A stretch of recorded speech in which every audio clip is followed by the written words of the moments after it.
En el corazón de la Inglaterra del siglo XVI, un pequeño convento conocido como Littlemore Priory se convirtió en el epicentro de un escándalo que sacudiría los cimientos de la Iglesia Católica y dejaría una marca indeleble en la historia religiosa del país. Detrás de los muros de este aparentemente devoto priorato se escondía un mundo de intriga, pasión y transgresión que desafiaba todas las normas de la vida monástica. Las monjas de Littlemore, lejos de ser modelo de piedad y recato, se vieron envueltas en una serie de eventos escandalosos que incluían aventuras amorosas ilícitas, embarazos secretos, fiestas desenfrenadas y hasta acusaciones de brujería. Estos comportamientos, que habrían sido considerados escandalosos incluso para los estándares más laxos de la sociedad secular, eran absolutamente impensables para mujeres que habían jurado dedicar sus vidas a Dios y a la oración. Pero ¿quiénes eran realmente estas monjas rebeldes? ¿Qué las llevó a desafiar tan abiertamente las estrictas reglas de su orden y a arriesgar no solo sus reputaciones, sino también sus almas inmortales? En el video de hoy conocerás escándalos y pecados de las monjas de Littlemore Priory. Bienvenidos al tesoro de Cleopatra. Como las malas noticias siempre llegan más rápido que las buenas, toda la comunidad se conmocionó por los murmullos que circulaban en cada esquina. Los rumores hablaban de comportamientos escandalosos, fiestas desenfrenadas y hasta embarazos entre las monjas. La gente se preguntaba cómo era posible que un lugar sagrado se corrompiera tan rápidamente y se desviara del camino de la rectitud. El escándalo amenazaba con manchar la reputación no solo del priorato, sino de toda la Iglesia en un momento en que la reforma protestante estaba ganando terreno en Europa. Alarmado por los rumores, el obispo de Lincoln, William Atwater, decidió enviar a sus agentes para investigar lo que estaba sucediendo en el priorato. El comisario del obispo, Edmund Ford, y el canciller episcopal, Richard Holston, fueron los encargados de inspeccionar la casa y la rutina de las mujeres. Lo que descubrieron fue peor de lo que esperaban. Se observó que las hermanas tenían grandes dificultades para cumplir con los ayunos prescritos por la regla benedictina y que su dieta consistía en carne todos los días, algo que estaba prohibido en los conventos, pero ojalá los problemas se limitaran a la alimentación. Los investigadores revelaron que la priora, Liz Wake, invitaba regularmente a un monje cisterciense y a una segunda hermana para participar en largas borracheras, un verdadero escándalo para la época. La embriaguez formaba parte de las fiestas no convencionales que se celebraban en el priorato, donde se veían todo tipo de placeres mundanos. Esto, sin duda, no era apropiado para un lugar dedicado a la vida religiosa y despertaba la ira de los que creían en los principios cristianos de austeridad y pureza. Pero los escándalos no terminaban ahí. Al principio de la investigación, Edmund Ford descubrió que la priora Catherine Wells se había quedado embarazada de Richard Wish, un capellán del condado de Kent que realizaba los sacramentos en el convento. El capellán visitaba el priorato unas 3 veces al año, y cuando estaban juntos, vivían como una pareja, ignorando por completo los votos de castidad. Catherine, interesada en dar un buen futuro a su hija ilegítima, no dudó en malversar bienes de las otras monjas para dárselos como dote a la muchacha, asegurando así su posición social. Este no fue el único caso de embarazo entre las hermanas. Antes de la relación de Catherine con el capellán, otra monja llamada Juliana Winter había tenido un hijo con John Weeks Lee, un profesor casado de la Universidad de Oxford. El hecho de que las monjas rompieran sus votos de castidad y tuvieran hijos era un escándalo mayúsculo que ponía en entredicho la integridad moral de todo el priorato. Pero los problemas no se limitaban a los embarazos y las fiestas. Las monjas también denunciaron a la priora Catherine por ser una disciplinadora brutal y tiránica. Según los testimonios, cada vez que salía a la luz el tema de su hijo ilegítimo, Catherine castigaba severamente a las responsables de divulgar la información y las sometía a duros castigos, como dejarlas aisladas en el almacén donde se guardaba la comida. La investigación también reveló graves problemas financieros en el priorato. Aunque las monjas habían hecho voto de pobreza, se les permitía tener lo necesario para vivir con dignidad. Sin embargo, la mala gestión económica había llevado al convento a una situación de crisis. La estructura de la casa estaba completamente deteriorada por la falta de inversión y mantenimiento. El responsable de las finanzas, un hombre llamado Wells, se encargaba de recaudar el dinero del alquiler de las dependencias a los vecinos, pero al parecer lo hacía de manera poco transparente. Como resultado, las monjas tenían que conformarse con ropa de mala calidad y escasos alimentos. Para empeorar las cosas, se descubrió que todas las posesiones del priorato habían sido empeñadas por el dueño del lugar para obtener dinero rápido. Esto, sumado a la costumbre de la priora Catherine de confiscar el poco dinero que tenían las monjas para repartirlo entre sus familiares, había dejado al convento en la ruina. Las víctimas de estos abusos contaron a los investigadores cómo eran despojadas de sus escasos recursos para beneficio personal de la priora y su círculo cercano. La combinación de falta de inversión, mala gestión y conducta escandalosa de la priora tuvo consecuencias desastrosas para el priorato. Ninguna mujer quería ingresar como novicia en un lugar con semejante reputación, por lo que el convento no podía asegurar su continuidad en el tiempo. Además, ningún inversor serio quería asociarse con una institución tan desprestigiada, lo que agravaba aún más la crisis financiera. Un año después del primer informe, el propio obispo William Atwater visitó el priorato para hablar personalmente con la priora y evaluar la situación. Para su consternación, descubrió que las cosas habían empeorado aún más desde la última inspección. Las monjas ya no obedecían las órdenes de la priora y respondían a sus reprimendas con pequeños motines y actos de rebeldía. El castigo de aislamiento en el almacén había perdido todo efecto, ya que las monjas encontraban formas de escapar y burlar la autoridad. Además, la priora Catherine estaba furiosa por la conducta de una de las monjas más jóvenes, Elizabeth Winter, a quien acusaba de llevar hombres a su habitación para mantener relaciones ilícitas. Las mujeres del priorato pasaban ahora sus días entre juegos, risas y charlas frívolas, muy lejos de la vida contemplativa que se esperaba de ellas. Sin embargo, las monjas también tenían sus propias quejas contra la priora. Afirmaban que era imposible vivir en un lugar donde se había vendido hasta la leña para calentarse, lo que las obligaba a soportar un frío extremo. También se quejaban de que Catherine pasaba cada vez más tiempo con su amante, Louis, un hombre casado que había vivido en el priorato durante 5 meses, descuidando por completo sus deberes como líder espiritual. El obispo Atwater se dio cuenta de que la situación era insostenible y que debía tomar medidas drásticas para evitar que el escándalo se siguiera propagando. Convocó a Catherine Wells a la corte eclesiástica de Lincoln para que respondiera por las acusaciones de inmoralidad e incontinencia. Al principio, la priora lo negó todo, pero ante las pruebas abrumadoras presentadas por el obispo, no tuvo más remedio que confesar sus faltas. Como castigo por sus transgresiones, Catherine fue despojada de su cargo como priora y se le ordenó abandonar gradualmente la vida religiosa hasta que se encontrara una sustituta adecuada.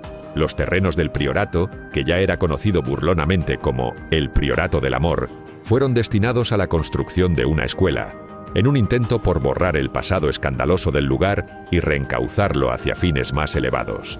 Este proyecto educativo formaba parte de un plan más amplio del cardenal Thomas Wolsey, el poderoso ministro del rey Enrique VIII, para reformar la Iglesia y recuperar su prestigio en un momento en que la crítica a las instituciones religiosas arreciaba en toda Europa. Wolsey quería hacer del antiguo priorato un modelo de educación humanista y contrarrestar así la influencia creciente de las ideas protestantes. Sin embargo, el destino final del priorato tras la visita del obispo Atwater sigue siendo un misterio. No se conservan registros que indiquen qué sucedió con el lugar una vez que las monjas fueron expulsadas y se inició la construcción de la escuela. Algunos historiadores especulan que pudo haber sido completamente abandonado y caer en ruinas, mientras que otros creen que pudo haber sido adaptado para cumplir funciones educativas durante algún tiempo antes de desaparecer por completo. Lo que sí está claro es que el caso del priorato de Oxford fue uno de los más escandalosos y representativos de la decadencia moral que afectaba a muchas instituciones religiosas en la Inglaterra de principios del siglo XVI. La falta de disciplina, la corrupción y los abusos de poder que salieron a la luz en este caso particular fueron un reflejo de problemas más amplios que aquejaban a la Iglesia en su conjunto y que, a la larga, contribuyeron al estallido de la Reforma protestante. el exceso en los castigos y la brutalidad con la que se trataba a las monjas díscolas también fueron señalados como ejemplos de los métodos cuestionables que se empleaban en algunos conventos para mantener la obediencia y la sumisión.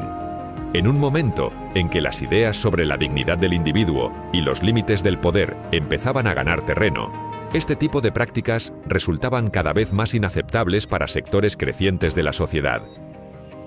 En 2015, casi 500 años después de los escandalosos eventos que llevaron a la disolución del priorato, un equipo de arqueólogos realizó un descubrimiento sorprendente en el sitio donde alguna vez se alzó el convento. Durante las excavaciones se desenterraron los restos de al menos 22 personas, incluyendo hombres, mujeres y niños. Los esqueletos fueron hallados en lo que parecía ser el cementerio del priorato, y muchos de ellos mostraban señales de haber pertenecido a las monjas que fueron acusadas de comportamiento inmoral en el siglo XVI. Según el arqueólogo principal, el doctor John Pulmary, la ubicación de los entierros podía dar pistas sobre el estatus social de los individuos en vida. Cuando los enterramientos tenían lugar dentro de las zonas de la iglesia, es probable que los muertos fueran personas muy ricas o miembros destacados del clero, explicó Pulmary en una entrevista. En cambio, las personas enterradas fuera del convento, en el cementerio exterior, habrían sido en su mayoría gente común, pero muy devota, que probablemente sirvió al priorato de alguna manera durante sus vidas. Hasta el momento, los análisis han determinado que, de los 22 esqueletos, 5 corresponden a mujeres y 8 a hombres, mientras que el sexo de los 9 restantes aún no ha podido ser identificado con certeza. Uno de los hallazgos más notables fue el de una mujer de unos 45 años, cuyos restos fueron encontrados en uno de los ataúdes de piedra más elaborados y mejor conservados. Los arqueólogos creen que esta mujer podría haber sido una de las 20 prioras que dirigieron el convento a lo largo de sus más de 3 siglos de historia. Su ataúd, ricamente decorado con símbolos religiosos tallados en la piedra, es un testimonio del alto rango que ocupaba dentro de la jerarquía del priorato.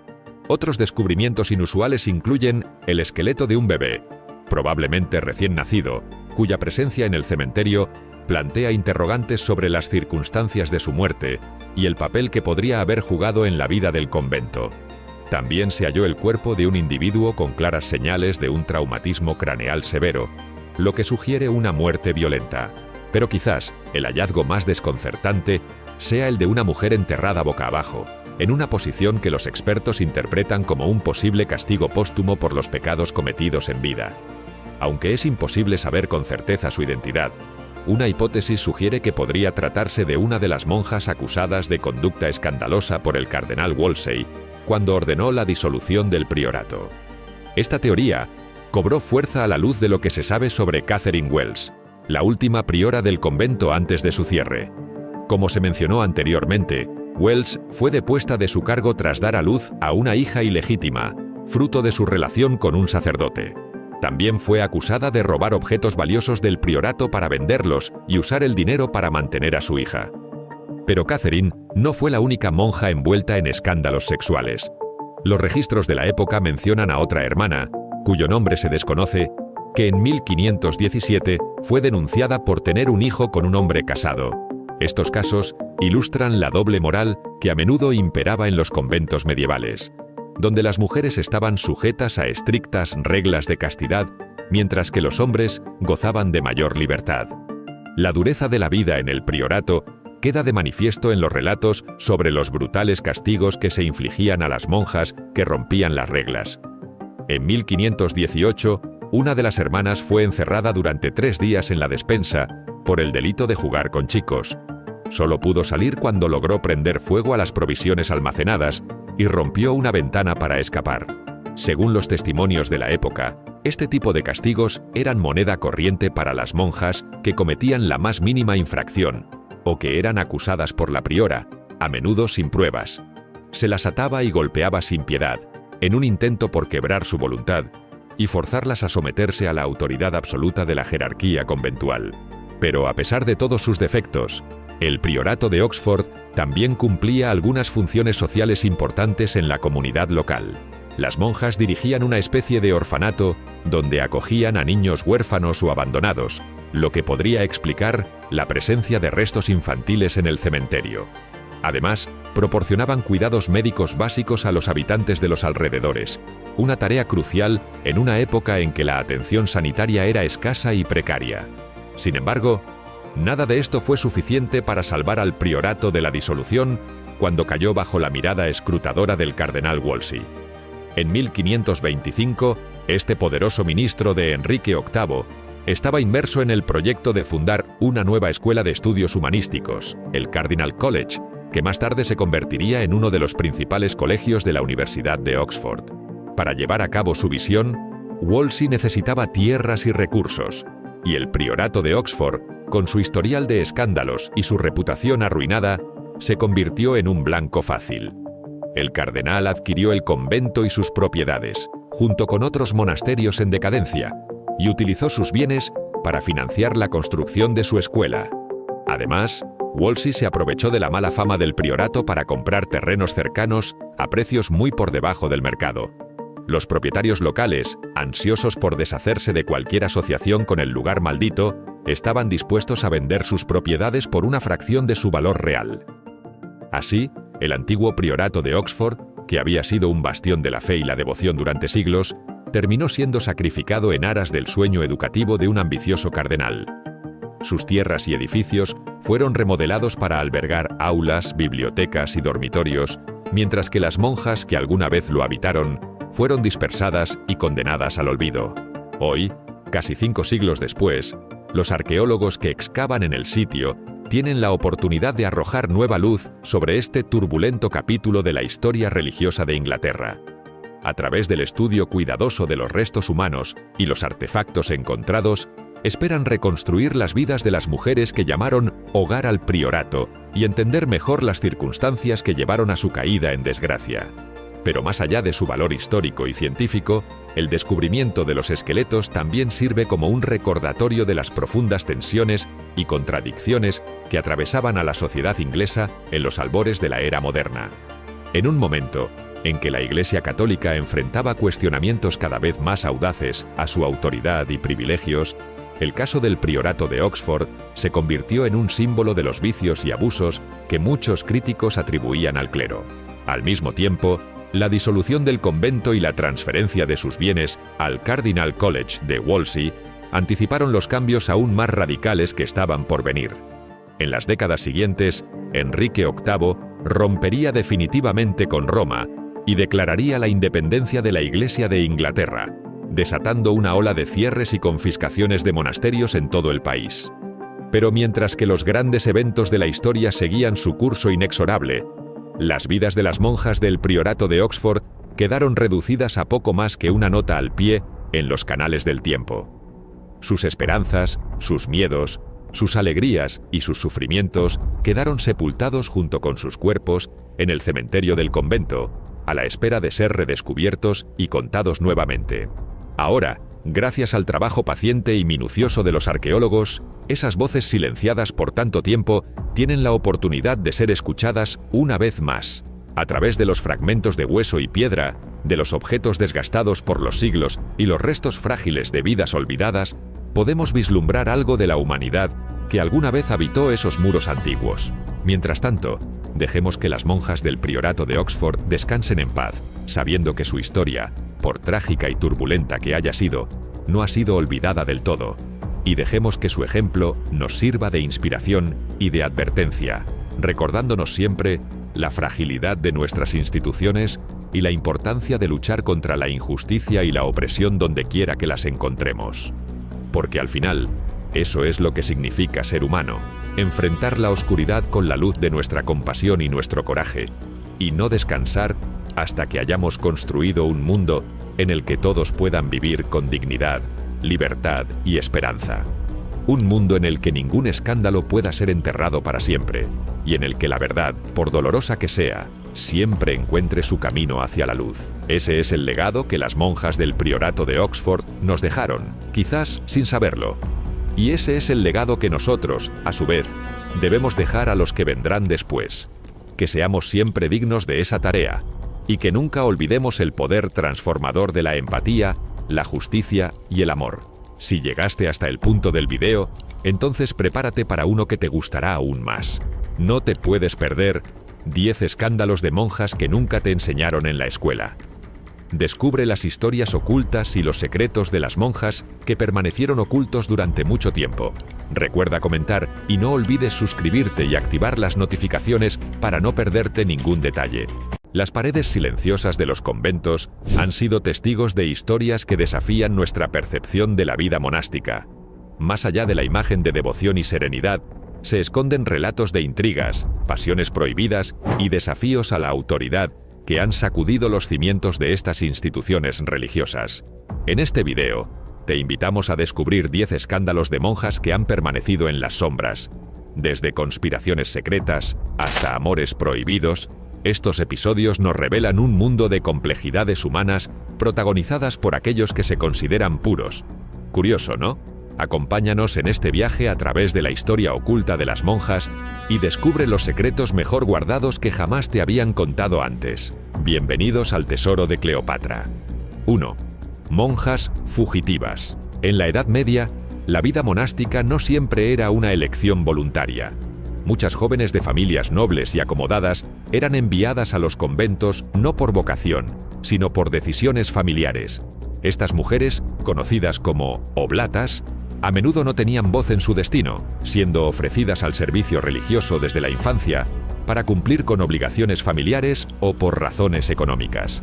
En algunos casos, estas jóvenes monjas, al enfrentar una vida de reclusión y reglas estrictas que no habían elegido, decidían huir.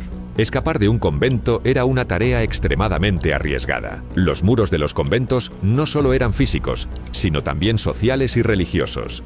Las monjas fugitivas eran vistas como transgresoras del orden divino y podían ser perseguidas tanto por la Iglesia como por sus propias familias. Si eran capturadas, las consecuencias podían ser severas, desde ser devueltas al convento con castigos adicionales, hasta la excomunión, un castigo que las aislaba aún más de la sociedad cristiana. En algunos casos extremos, las monjas fugitivas podían ser encerradas en celdas más estrictas dentro del convento, en condiciones que bordeaban el encarcelamiento. A pesar de estos riesgos, algunas monjas lograron escapar y desaparecer, a veces con la ayuda de amigos o familiares compasivos o adoptando disfraces para mezclarse con la población laica. Estas historias de fuga revelan el descontento y la desesperación que algunas mujeres sentían en el confinamiento de la vida monástica, desafiando las narrativas idealizadas de devoción y santidad que rodean a los conventos medievales. 2. Las monjas de Loudun. Uno de los casos más famosos de presunta posesión demoníaca en un convento ocurrió en Loudun, Francia, en 1632. Las monjas ursulinas del convento de Loudun comenzaron a exhibir comportamientos extraños y perturbadores, incluyendo convulsiones, gritos incontrolables y acusaciones de haber sido poseídas por demonios. El evento se convirtió rápidamente en un escándalo público, atrayendo la atención de la Iglesia y del Estado. El sacerdote Urbain Grandier, párroco de la iglesia local, fue acusado de haber invocado a los demonios que supuestamente poseían a las monjas. Grandier, que ya tenía enemigos por sus opiniones críticas sobre el celibato clerical y su comportamiento escandaloso, fue sometido a un juicio por brujería. Durante el juicio, las monjas, en medio de episodios de posesión, afirmaron haber sido seducidas por Grandier en rituales satánicos. El juicio de Urbain Grandier fue un espectáculo público que atrajo a multitudes y generó una atmósfera de histeria colectiva. Grandier fue declarado culpable y, tras ser sometido a torturas para obtener una confesión, fue quemado en la hoguera en 1634. La ejecución de Grandier no puso fin a los episodios de posesión en el convento de Loudun, y los eventos continuaron siendo un punto de controversia y debate. Los endemoniados de Loudun no solo reflejan las tensiones religiosas y políticas de la Francia del siglo XVII, sino también los conflictos internos dentro de las comunidades monásticas. Algunos historiadores sugieren que las posesiones fueron una manifestación de histeria colectiva, posiblemente exacerbada por las restricciones severas y la reclusión forzada de las monjas. Otros consideran que los eventos fueron manipulados por las autoridades para deshacerse de un sacerdote incómodo y reforzar el control eclesiástico. El caso de Laudun ha sido estudiado extensamente en la historia de la psiquiatría y la psicología, así como en la literatura y el cine, destacando cómo las creencias en lo sobrenatural y los conflictos de poder pueden influir en el comportamiento humano y la percepción de la realidad. 3. El convento de las Visitandinas. En el siglo XVII, el convento de las Visitandinas en Madrid se hizo famoso no solo por su devoción religiosa, sino también por su excepcional coro de monjas. Estas monjas cantoras atrajeron la atención de la nobleza y de numerosos visitantes que acudían al convento para escuchar sus voces angelicales. El canto gregoriano y otras formas de música sacra eran parte fundamental de la vida diaria en el convento, y las monjas se dedicaban con esmero a perfeccionar su arte. Sin embargo, la popularidad del coro llevó a situaciones menos edificantes. Se rumoreaba que algunos hombres se infiltraban en el convento para disfrutar de la compañía de las monjas y sus actuaciones musicales. Estas visitas clandestinas fueron objeto de escándalo y preocupación tanto para las autoridades eclesiásticas como para la sociedad en general. Se contaban historias de relaciones inapropiadas y encuentros secretos que socavaban la reputación del convento. Este escándalo subrayó la tensión entre la vida religiosa y las tentaciones mundanas. Las autoridades eclesiásticas intervinieron, implementando medidas más estrictas de clausura y vigilancia para evitar que se repitieran tales incidentes. No obstante, el episodio dejó una marca en la historia del convento, mostrando cómo la vida monástica podía ser perturbada por influencias externas y deseos humanos. 4. La rebelión de las monjas de Poitiers. En el siglo XII, el convento de Fontevraud, cerca de Poitiers, Francia, fue testigo de una revuelta inusual. Este convento, fundado por el visionario Roberto de Arbrissel, era conocido por su innovador sistema de gobierno dual, donde las mujeres desempeñaban un papel de liderazgo. Sin embargo, este modelo no siempre fue bien recibido por todos los miembros de la comunidad monástica. La rebelión estalló cuando un grupo de monjas se opuso vehementemente a la abadesa, argumentando que las reglas de clausura eran demasiado estrictas y opresivas. Las monjas rebeldes exigían una relajación de las normas y mayor autonomía dentro del convento. La abadesa, tratando de mantener el orden y la disciplina, respondió con firmeza, lo que solo exacerbó el descontento. La situación se intensificó al punto de que la intervención externa se volvió necesaria. Las autoridades eclesiásticas enviaron representantes para mediar en el conflicto. Tras una serie de negociaciones y, en algunos casos, castigos severos, la rebelión fue sofocada. Algunas de las monjas más agitadoras fueron trasladadas a otros conventos o relegadas a posiciones de menor influencia. Esta rebelión no solo destacó las tensiones internas dentro de las comunidades monásticas, sino que también reflejó el deseo de las mujeres de tener más control sobre sus propias vidas y condiciones de vida, incluso dentro del marco restrictivo de la vida religiosa. La revuelta de las monjas de Poitiers es un recordatorio de que, a lo largo de la historia, las mujeres han buscado y luchado por la autonomía y el respeto, incluso en los entornos más conservadores y controlados. 5. Las ánimas de San Francisco.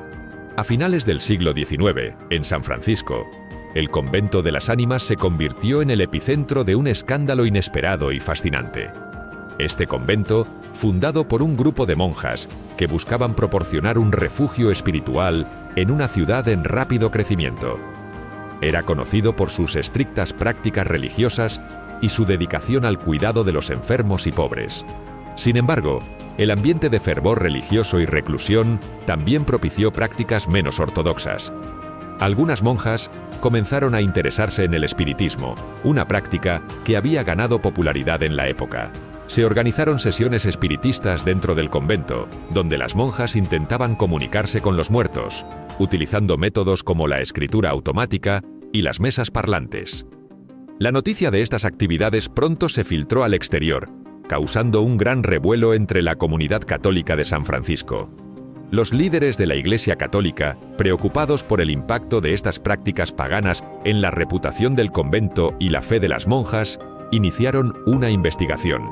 Las sesiones espiritistas fueron rápidamente prohibidas, y las monjas involucradas fueron reasignadas a otras tareas o conventos más estrictos. Este escándalo subrayó las tensiones entre las creencias religiosas tradicionales y las nuevas prácticas espirituales que emergían en la época. También puso de manifiesto cómo la búsqueda de respuestas a preguntas espirituales y existenciales podía llevar incluso a las comunidades más devotas a explorar territorios prohibidos. El incidente dejó una huella duradera en la historia del convento y en la percepción pública de las prácticas espirituales de las monjas.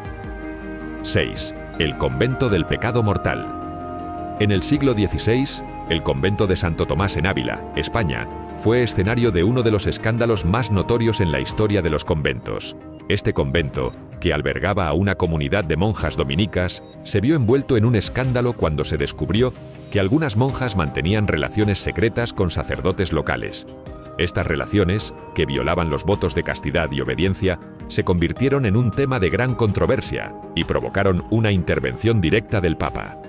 La historia comenzó a desmoronarse cuando una joven novicia, en un acto de desesperación y remordimiento, confesó sus encuentros a su confesor. La noticia rápidamente se extendió dentro del convento y llegó a oídos de las autoridades eclesiásticas. Se inició una investigación exhaustiva y se descubrió que las relaciones ilícitas no eran un incidente aislado, sino que involucraban a varias monjas y sacerdotes. El Papa Pío V, conocido por su rigidez y deseo de reformar la Iglesia, tomó cartas en el asunto. Ordenó una serie de reformas drásticas en el convento, que incluían el reemplazo de la abadesa y la implementación de normas aún más estrictas para evitar futuros escándalos. Las monjas implicadas fueron severamente castigadas y algunos sacerdotes fueron excomulgados o enviados a monasterios remotos. El incidente del pecado mortal en Ávila expuso las tensiones y las dificultades de mantener los votos religiosos en un entorno de reclusión y control estricto. También puso de manifiesto las debilidades humanas y la hipocresía dentro de las instituciones religiosas. La historia sirvió como un recordatorio aleccionador de los peligros del poder y la corrupción en lugares donde la vida debía ser un ejemplo de devoción y pureza. Este escándalo dejó una marca duradera en la historia del convento y contribuyó a un movimiento más amplio de reforma dentro de la Iglesia católica. 7. Las monjas de Monza. La historia de las monjas de Monza, particularmente la de Sor Virginia María de Leyva, es uno de los escándalos más famosos y dramáticos del siglo XVII. Sor Virginia, también conocida como la monja de Monza, nació en una familia noble y fue forzada a ingresar al convento a una edad temprana, una práctica común para asegurar la preservación de la herencia familiar. En el convento de Santa Margherita en Monza, Sor Virginia se involucró en una relación amorosa secreta con un aristócrata local llamado Gian Paolo Osio. Esta relación prohibida no solo rompía los votos de castidad de Sor Virginia, sino que también desafiaba las estrictas reglas de clausura del convento. Los encuentros clandestinos entre Sor Virginia y Osio eran facilitados por algunas de las monjas y criadas del convento, quienes también se vieron atrapadas en la red de complicidades y secretos. El escándalo alcanzó su punto álgido cuando la relación de Sor Virginia y Osio resultó en el embarazo de la monja. Para ocultar la evidencia de su transgresión, se dice que Osio cometió varios asesinatos, incluyendo a una monja que intentó revelar el secreto. Finalmente, las autoridades eclesiásticas y civiles descubrieron la verdad. Gianpaolo Osio fue ejecutado por sus crímenes y Sor Virginia fue sometida a un juicio eclesiástico. Sor Virginia fue declarada culpable y condenada a pasar el resto de su vida en una celda dentro del convento. Su historia se convirtió en una leyenda negra y un tema de morbo y fascinación en la literatura y la cultura popular. Alessandro Manzoni inmortalizó su historia en su novela Los novios, donde el personaje de la monja de Monza refleja los temas de pecado, redención y la lucha contra las restricciones sociales y religiosas. 8. La biblioteca prohibida. En el siglo XVII, en Madrid, el convento de San Plácido se vio envuelto en una controversia que sacudió los cimientos de la comunidad religiosa. Este convento, conocido por su riguroso ascetismo y devoción, ocultaba un secreto que contradecía su reputación de piedad y obediencia a las normas eclesiásticas. La revelación comenzó con una inspección rutinaria de las autoridades eclesiásticas, quienes descubrieron una biblioteca secreta escondida dentro del convento. Esta biblioteca contenía una vasta colección de libros prohibidos por la Iglesia católica, incluyendo obras de teología, filosofía y ciencias naturales que estaban en el índice de libros prohibidos. Entre estos textos se encontraban escritos de filósofos como Descartes y Spinoza. cuyas ideas desafiaban las doctrinas ortodoxas de la Iglesia. La presencia de estos libros en un convento de clausura planteó serias preguntas sobre la ortodoxia y la obediencia de las monjas. Se sospechaba que algunas monjas habían estado estudiando estos textos en secreto, lo que implicaba una forma de rebelión intelectual contra las estrictas reglas de censura impuestas por la Iglesia. Este descubrimiento llevó a una investigación rigurosa, y varias monjas fueron interrogadas sobre sus actividades y la adquisición de los libros. Las consecuencias del escándalo fueron significativas. Las monjas responsables fueron castigadas severamente y la biblioteca secreta fue desmantelada. Los libros fueron confiscados y, en muchos casos, destruidos para evitar la difusión de ideas heréticas. El incidente dejó una marca duradera en la historia del convento de San Plácido, destacando las tensiones entre la búsqueda del conocimiento y las restricciones impuestas por la autoridad religiosa. Este episodio también subraya cómo, incluso en los ambientes más controlados y conservadores, la curiosidad intelectual y el deseo de conocimiento pueden llevar a la transgresión de normas establecidas. La historia de la biblioteca prohibida del convento de San Plácido es un recordatorio del poder de las ideas y el desafío que representan para las estructuras de control y censura. 9. La conspiración de las monjas de Nogent. En el siglo XII, en el convento de Nogent, Francia, se desarrolló un escándalo que reveló las luchas internas y las conspiraciones que podían surgir incluso en los ambientes más religiosos. Este convento, como muchos otros de la época, era un lugar de reclusión y oración, pero también de intrigas y conflictos de poder. La conspiración comenzó cuando varias monjas comenzaron a resentirse contra la abadesa, a quien acusaban de ser demasiado estricta y autoritaria. Estas monjas formaron un grupo secreto con el objetivo de deshacerse de la abadesa. Decidieron que la manera más efectiva de lograr esto era envenenándola. El complot se desarrolló en secreto, con las monjas conspiradoras reuniéndose en lugares apartados del convento para planificar su acción. El plan, sin embargo, no se llevó a cabo con la discreción necesaria. Una de las monjas, movida por el miedo o la culpa, confesó el complot a un confesor externo al convento. Este confesor, horrorizado por la revelación, informó inmediatamente a las autoridades eclesiásticas. La respuesta fue rápida y severa. Las monjas implicadas en la conspiración fueron arrestadas y sometidas a juicio canónico. Las principales conspiradoras fueron castigadas con dureza. Algunas fueron excomulgadas, lo que en aquel entonces significaba una exclusión total de la comunidad cristiana, y a menudo una vida de ostracismo y penitencia. Otras fueron enviadas a conventos más estrictos o incluso encarceladas dentro del propio convento, en celdas destinadas a monjas que habían cometido faltas graves.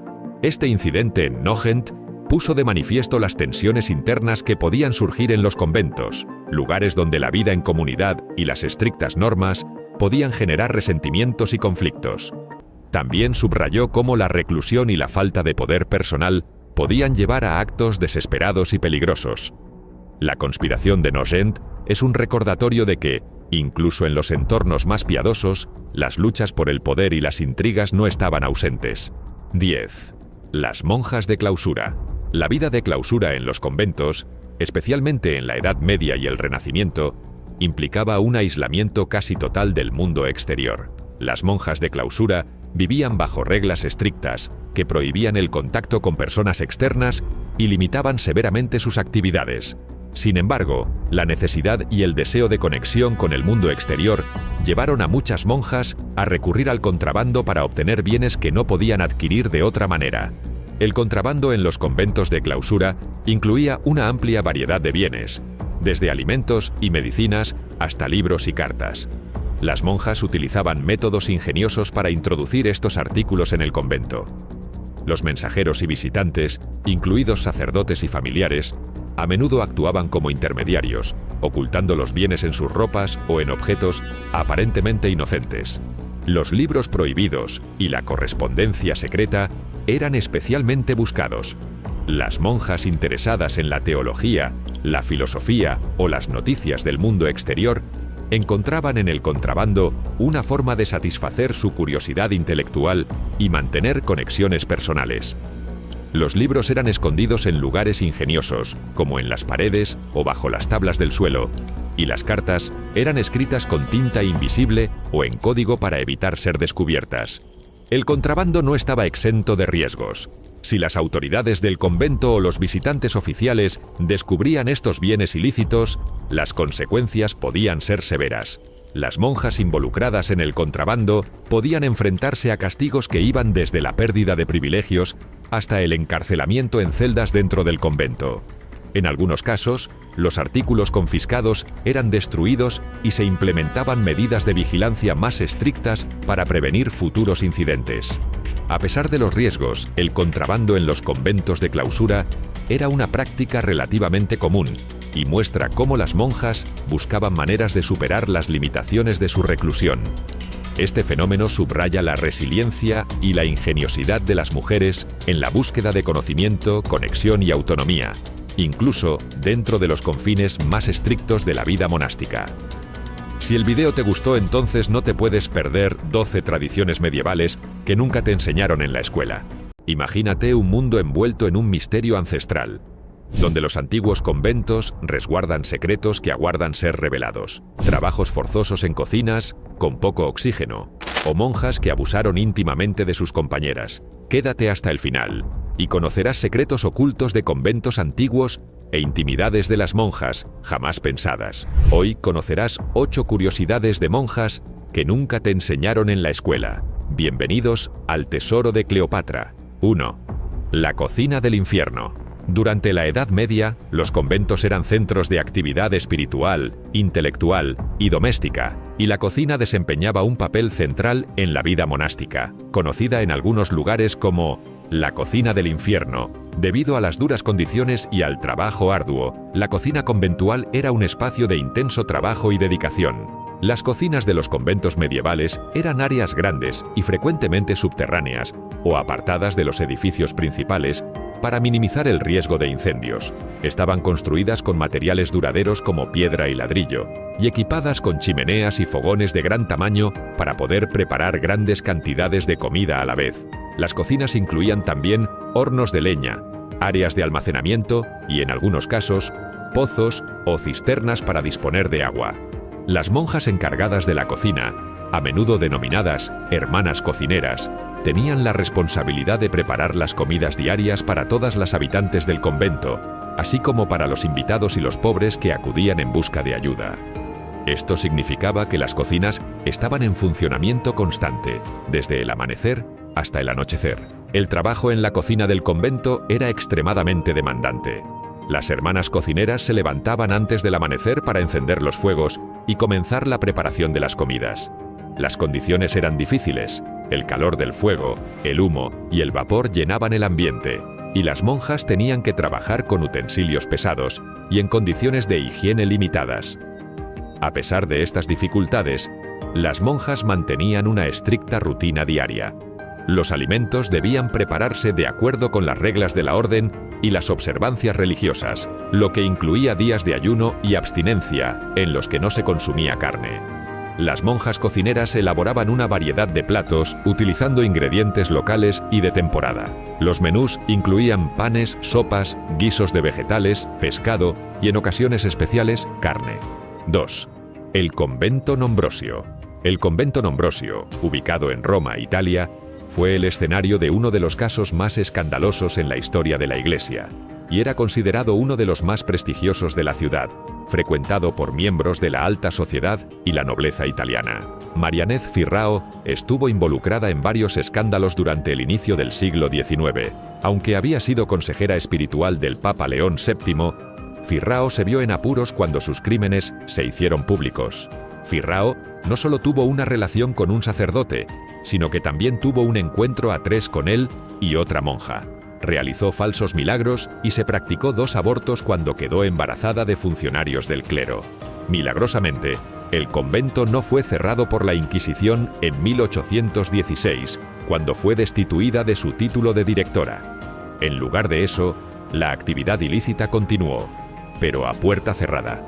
María Luisa, otra monja, no solo dormía con las otras compañeras, también pasaba mucho tiempo con uno de los sacerdotes jesuitas del convento. Cuando se encontraban por la noche, alejaban las sospechas dando motivos de comunión religiosa. De hecho, María Luisa logró llevar al sacerdote a la cama utilizando cartas falsas de la propia Virgen María, que pedían a la novicia María Francisca que escribiera las cartas sagradas por su hermosa caligrafía. Y pronto, todos en el convento estaban siguiendo las órdenes sagradas, incluido el sacerdote. Además, el convento se convirtió en un centro de falsificación de reliquias y documentos sagrados, con las monjas y sacerdotes implicados en la creación de objetos falsos que luego vendían a peregrinos y devotos. Esta red de corrupción se extendió más allá de los muros del convento, involucrando a altos funcionarios de la Iglesia que protegían y participaban en los beneficios de estas actividades ilícitas. Este escándalo reflejó no solo la decadencia moral dentro del convento, sino también las tensiones y conflictos de poder dentro de la Iglesia católica de la época. 3. El convento de Littlemore Priory. Este convento fue fundado en Oxford, Inglaterra. Como muchos conventos de la época, estaba habitado exclusivamente por monjas que vivían en clausura, dedicando sus vidas a la oración y al servicio a Dios. La abadía era administrada por una abadesa que tenía el deber de garantizar la disciplina y la moralidad del convento.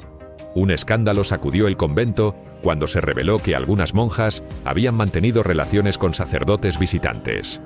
Juan de Cantelupe, una de las monjas, fue la principal responsable de los escándalos. Ella había mantenido relaciones con varios sacerdotes, incluyendo al padre John de Sestre, quien era un visitante frecuente del convento. Cuando la abadesa, Richard de Charlton, descubrió los escándalos, inició una investigación. La investigación descubrió que varias otras monjas también habían mantenido relaciones con sacerdotes visitantes. Las monjas involucradas fueron castigadas severamente y tuvieron que arrepentirse públicamente. Juan de Cantelupe fue la más severamente castigada. Fue excomulgada por el obispo de Lincoln y tuvo que confesar públicamente sus crímenes. Fue condenada a pasar el resto de su vida en clausura. Los sacerdotes involucrados también fueron castigados, algunos siendo excomulgados y otros despedidos de sus cargos. Los escándalos íntimos en Littlemore Priory conmocionaron a la sociedad de la época, sacudieron la reputación de la abadía y plantearon dudas sobre la integridad de la Iglesia en Inglaterra.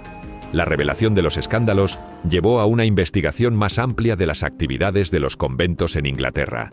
Littlemore Priory continuó existiendo por algunos siglos más, pero nunca se recuperó completamente de la revelación de los escándalos. El convento finalmente fue disuelto en 1536, durante la Reforma inglesa, cuando muchos conventos fueron cerrados por el rey Enrique VIII.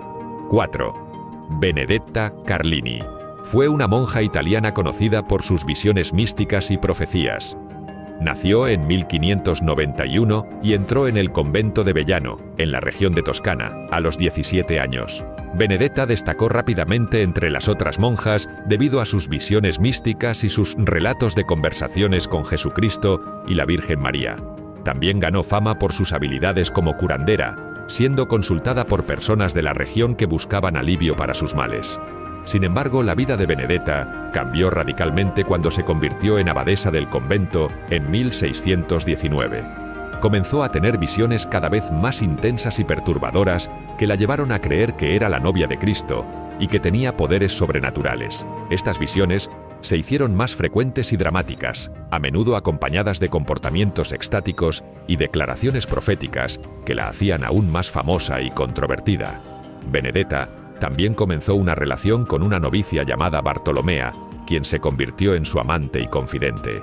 Las dos mantenían relaciones en secreto bajo el pretexto de que estaban llevando a cabo actos místicos. Benedetta afirmaba que sus encuentros con Bartolomea eran manifestaciones de su unión espiritual con Cristo, lo que añadía una capa de complejidad y engaño a sus acciones. La situación solo fue descubierta en 1619, cuando la madre Julia, superiora de otra casa de monjas, vino a Vellano para una visita.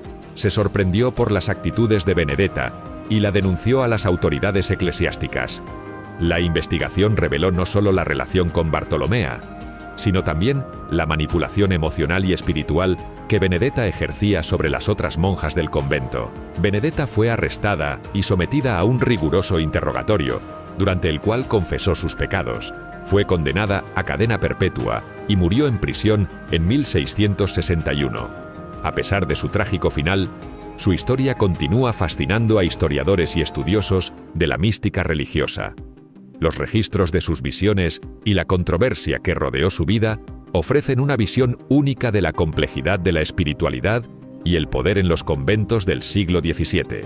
La figura de Benedetta sigue siendo un testimonio de los extremos a los que puede llegar la fe y la devoción, así como de los peligros de la manipulación religiosa y el fanatismo. 5. La monja de Monza. Ella vivió en el siglo XVII y se hizo famosa por su vida amorosa tumultuosa.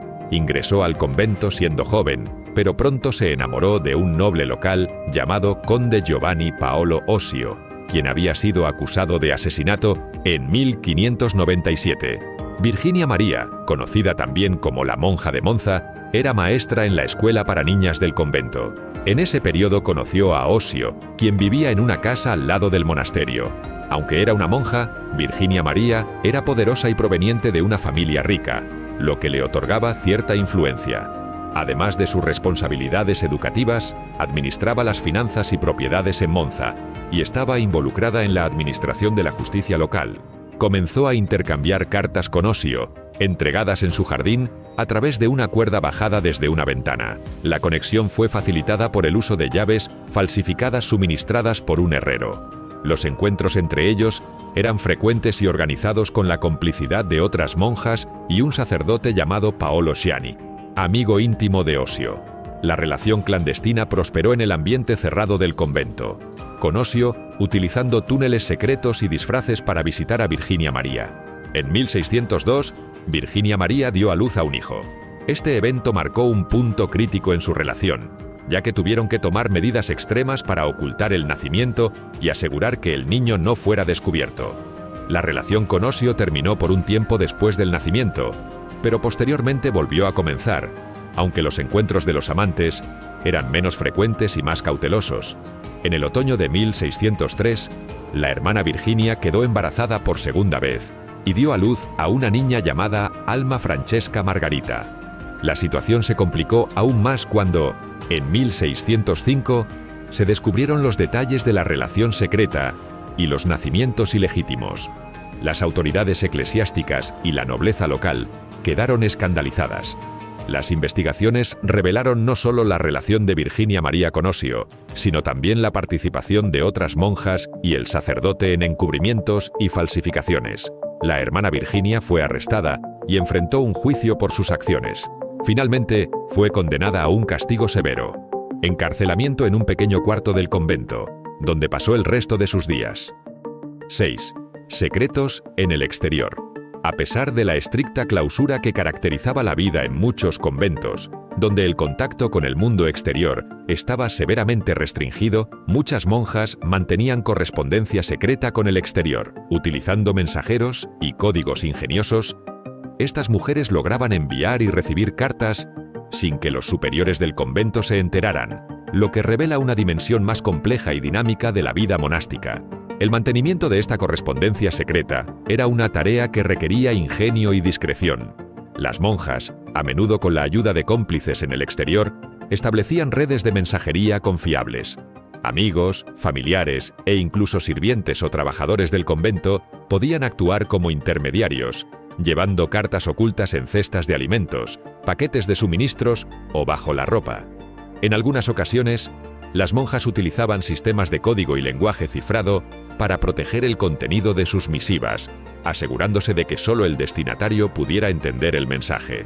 El contenido de estas cartas abarcaba una amplia variedad de temas. Algunas monjas escribían sobre asuntos personales y familiares, manteniendo vínculos emocionales con sus seres queridos fuera del convento. Estos escritos podían incluir noticias sobre la salud de los parientes, eventos importantes en la familia y expresiones de afecto y nostalgia. A pesar de su vida consagrada, las monjas seguían siendo hijas, hermanas y amigas, y estas conexiones eran vitales para su bienestar emocional. Otras cartas trataban temas más filosóficos y teológicos. Las monjas participaban en debates intelectuales y espirituales, intercambiando ideas con eruditos y clérigos fuera del convento. Este intercambio intelectual no solo enriquecía su propia comprensión y fe, sino que también les permitía influir en las discusiones más amplias sobre teología y doctrina. En algunos casos, Las monjas se convirtieron en corresponsales respetadas de figuras prominentes de la Iglesia y la academia. La correspondencia secreta también podía tener un carácter más pragmático y administrativo. Las abadesas y otras líderes del convento necesitaban gestionar relaciones con benefactores, administrar propiedades y recursos, y coordinar con autoridades eclesiásticas y civiles. A través de cartas discretas podían negociar donaciones, resolver disputas y asegurar el sustento y la protección del convento. Este aspecto de la correspondencia era esencial para la viabilidad económica y social de las comunidades monásticas. Algunas monjas escribieron cartas que revelan una sorprendente capacidad para la crítica social y política. Desde sus celdas, estas mujeres observaban y comentaban sobre las injusticias y los problemas de su época. Utilizando seudónimos y referencias veladas, podían expresar opiniones audaces sin temor a represalias directas. Estos escritos ofrecen una visión única de cómo las monjas percibían y respondían a las dinámicas de poder y los desafíos sociales de su tiempo. Un ejemplo notable de correspondencia secreta es el de Sor Juana Inés de la Cruz, una monja mexicana del siglo XVII. A pesar de vivir en un convento de clausura, Sor Juana mantuvo un activo intercambio epistolar con figuras intelectuales y literarias de su época. Sus cartas, a menudo escritas en un estilo brillante y erudito, cubrían temas desde la poesía y la filosofía hasta la política y la crítica literaria. Sor Juana utilizaba sus cartas no solo para participar en el debate intelectual, sino también para defender su derecho a la educación y a la expresión intelectual, desafiando las restricciones impuestas a las mujeres de su tiempo. A través de estas redes de correspondencia, las monjas pudieron mantener una conexión vital con el mundo exterior, enriqueciendo su vida espiritual e intelectual a pesar de las barreras físicas de la clausura. Estos intercambios epistolares revelan la resiliencia, la inteligencia y la creatividad de las monjas, quienes, a pesar de las restricciones, encontraron formas de ejercer influencia y mantener vínculos significativos más allá de los muros del convento. 7. Monjas estigmatizadas. Algunas monjas en la historia han sido conocidas por experimentar estigmas, fenómeno que implica la manifestación en su cuerpo de marcas que replican las heridas de Cristo durante la crucifixión. Estas marcas, conocidas como estigmas, incluyen lesiones en las manos, pies y costado, correspondientes a los clavos y la lanza que hirieron a Jesús en la cruz. Este fenómeno es considerado un signo de especial favor divino y de conexión mística con la pasión de Cristo. Entre las figuras más conocidas que se cree experimentaron estigmas, se encuentra Santa Francisca Romana, una monja italiana del siglo XV. Según los relatos de su vida, Francisca comenzó a experimentar los estigmas después de una visión mística en la que Jesús le mostró las heridas de su crucifixión.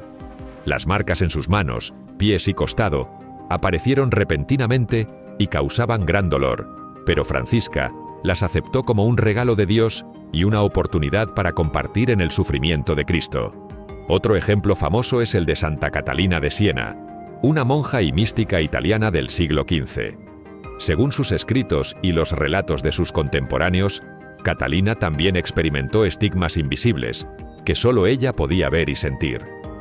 Estas marcas incluían una corona invisible de espinas alrededor de su cabeza y estigmas en sus manos y pies. Aunque invisibles para los demás, estas marcas le causaban un intenso dolor físico y emocional, que ella aceptaba como parte de su unión con Cristo. El fenómeno de los estigmas ha sido objeto de debate y controversia dentro de la Iglesia Católica y la comunidad científica. Mientras que algunos creen que las estigmas son manifestaciones milagrosas de la gracia divina, otros argumentan que pueden ser el resultado de fenómenos psicológicos o físicos, como la sugestión, la histeria o enfermedades dermatológicas. Independientemente de su origen, el fenómeno de los estigmas ha desempeñado un papel importante en la vida de algunas monjas, marcando su experiencia espiritual y su relación con la devoción cristiana. Para estas mujeres, los estigmas eran un signo de su unión con Cristo y una expresión tangible de su amor y devoción por Él. A través de su sufrimiento y sacrificio, buscaban seguir el ejemplo de Cristo y participar en su redención del mundo. 8. Cuartos íntimos. Las celdas de las monjas, conocidas también como habitaciones privadas, eran espacios de extrema sencillez y austeridad dentro de los conventos. Aunque estas habitaciones podían variar en tamaño y disposición según el convento y la posición social de la monja, compartían características comunes que reflejaban los principios de humildad y renuncia que regían la vida monástica. En primer lugar, las celdas eran espacios reducidos, diseñados para cumplir con las necesidades básicas de la vida diaria. Generalmente consistían en una única habitación que servía como dormitorio, sala de estar y lugar de oración. Estaban amuebladas de manera sencilla, con muebles básicos como una cama, una mesa pequeña, una silla y un armario o estantería para guardar pertenencias personales y objetos devocionales. La decoración de las celdas era igualmente austera. Las paredes solían estar pintadas de blanco o en tonos neutros, sin adornos ni decoraciones ostentosas. Sin embargo, cada monja tenía la libertad de personalizar su espacio con objetos devocionales, imágenes sagradas, rosarios, crucifijos y libros de oración. Estos objetos eran de gran importancia para las monjas, ya que les proporcionaban consuelo espiritual y les recordaban su compromiso con la vida religiosa. A pesar de su sencillez, las celdas eran lugares de profunda intimidad y reflexión personal para las monjas. Allí, podían retirarse del bullicio del convento y dedicarse a la oración, la meditación y la lectura espiritual. Las celdas ofrecían un refugio tranquilo, donde las monjas podían encontrarse consigo mismas y con Dios, fortaleciendo su vida interior y su relación con lo divino. Además de servir como espacios de contemplación, las celdas también eran lugares de descanso y recuperación para las monjas. Después de largas jornadas de trabajo y oración, las monjas regresaban a sus celdas para descansar y recargar energías para el día siguiente. La sencillez y la tranquilidad de estas habitaciones proporcionaban un ambiente propicio para el descanso y la renovación física y espiritual. Si el video te gustó entonces, no te puedes perder 15 tradiciones medievales que no te enseñaron en la escuela.